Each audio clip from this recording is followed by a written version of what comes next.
o'clock in the morning. Medyo napaaga tayo, kaya lang, sa init ng panahon, eh mukhang alas 9 na tayo.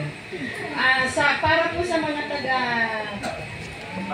Barrio Daya, na alam natin na binubuo ng Barangay Santo Niño, Barangay Santa Rosa, Barangay Santo Domingo, sila po ang tinatawag natin na Barrio Daya.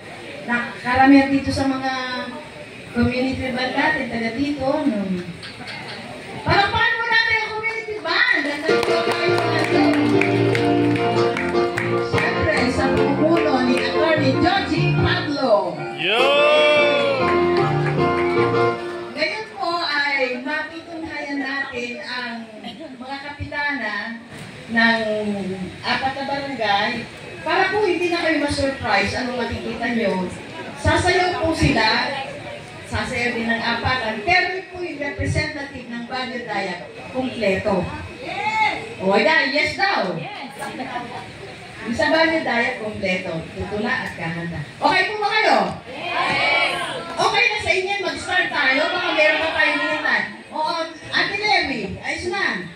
O, sige. Gusto ko pakilala. Isa-isa ha, para hindi mag-introduce. Magmula po sa Barrio Daya, si Era Jeremy Nicole Ledones. Pakita nyo lang.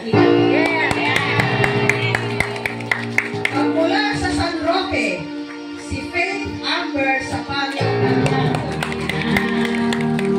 From San Andres, Sheina Jane Benitez.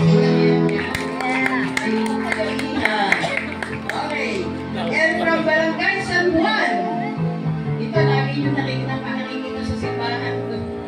Siya po ay kumakanta sa nag-lecture din. Si Mira Joy Legaspi Renyar. Let's give these four beautiful ladies a big round of applause. Okay? So, sisimulan po natin kamukha nung nagbuo